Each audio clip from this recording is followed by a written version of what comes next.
component, and then you have a number of what we call priority sectors or prime opportunities. For example, the government has decided that it will focus on electricity on transmission and distribution, leaving power generation, whether conventional or renewable, to the private sector.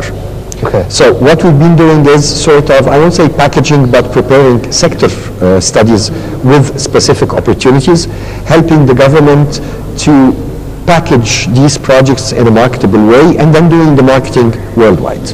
So this has been our role in the past period, but there are two major elements that will precede the presenting the projects.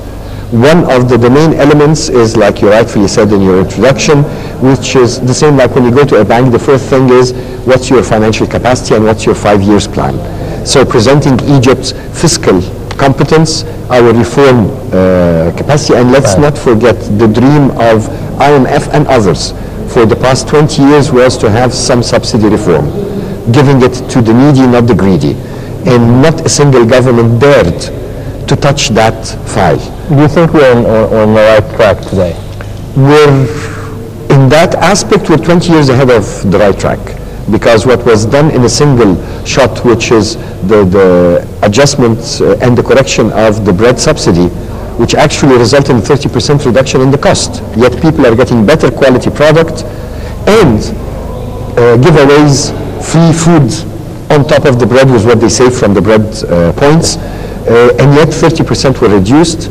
The energy subsidy reduced by 60 billion. That's in the most optimistic plans. This was supposed to be done in 5 years, and being done in one shot. This is making all DFIs like the IMF and others actually flying in the sky. They can't believe that the Egyptian government managed to do this with the acceptance of the people. And let's not forget, if anybody argues about the people standing behind what Egypt is doing today, the simplest answer is the $9 billion that were collected in 8 days from the poorest and simplest people, voluntary, to contribute to the Suez Canal doubling. Mm-hmm. This is an unheard of initiative worldwide. Yep.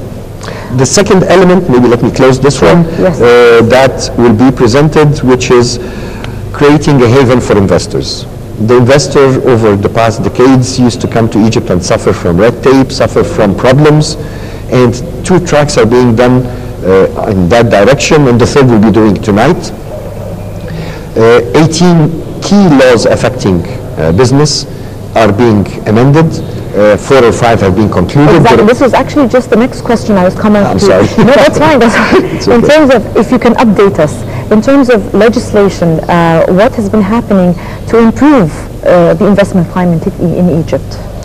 Okay, this maybe answers to what we're doing as Federation of Chambers, because this is part of our legal mandate. It's an article in our law where we have to review all business-related and economic-related legislation, starting from laws going down to municipal decrees, and provide our opinion. We have been doing comparative studies with the top 50 destinations of investments. We've been doing comparative studies with the top 50 in the Ease of Doing Business report of the World Bank. Singapore stands on both of them, so it's one of the best models. And based on that, we gave recommendations for changes in key laws that were affecting businesses. We were communicating with the key investors in Egypt, whether as individuals or represented by countries through their federations and chambers, getting the problems they were encountering and coming up with recommendations for solutions. We've been in hearing sessions, we've been in drafting sessions.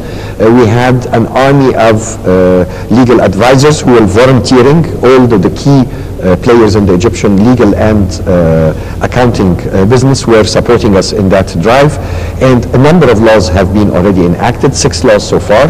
There is another number of laws that are in the process of being finished. We expect to have 18 laws signed, sealed, and ready to go before the conference. But more important than the laws is the interpretation of these laws. The executive, and that's what we're doing tonight. To actually implement them. Sorry? To actually implement them. Implementing them both as executive regulations, which is one part, and the human resources that are interfacing with the investors, which is the other part. Regarding the executive regulations, we're doing with the Ministry of Justice under the auspices of the Prime Minister tonight in Alexandria, and for the next 2 days we're bringing from 28 countries the economic courts there, seeing what problems they encounter, how did they solve them, and how to prevent problems. Yes. We're probably coming up with 2 key issues where there'll be electronic dealing with economic courts, so there is no human element involved. And the second issue would be the economic courts will be having a mediation arbitration role before going into a court case, which will reduce the load that we have and the delay, and more important, that you have a way to go back. Yes. Dr. Alaa, one final question, and very briefly. Today, the government is selling a lot of lands and providing concessions, which is like a short-term resolution for the situation with the foreign reserves. How are you seeing this, and what is the other long-term solution in terms of having national projects in Egypt? Okay, let's be realistic. The 1952 resolution was simply because of agricultural land. From January 25th, 2011 until today, it is real estate land and industrial land. Okay. Yet, we're forgetting that since the pharaohs until 100 years, we were living on 6% of Egypt. That increased only 1%. We're living on 7% of Egypt.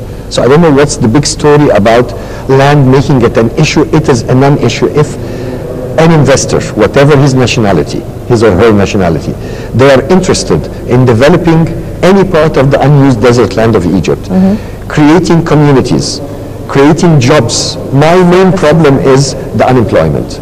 Our youth who don't have jobs, and that's why we're having lots of political problems. This is why we look for the national projects and maybe factories, in terms of factories and those line of projects would be a long-term solution, a resolution for the situation, the current situation. The solution is simply to create jobs, and the government can come up with ideas for investments and promote them. However, it is the investor in the end who decides what to do. You can say, I'm upbringing the Egyptian automotive industry. If nobody comes, you can think as much as you want. It's the investor who comes deciding that Egypt is a haven for investment. Let's not forget, Egypt is not the 19 million poor consumers.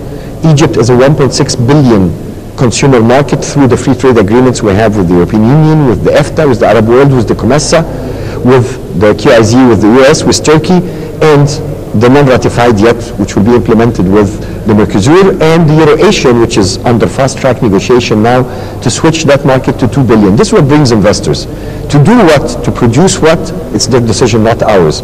Our job, both government and business federations, is to facilitate, lubricate, and promote.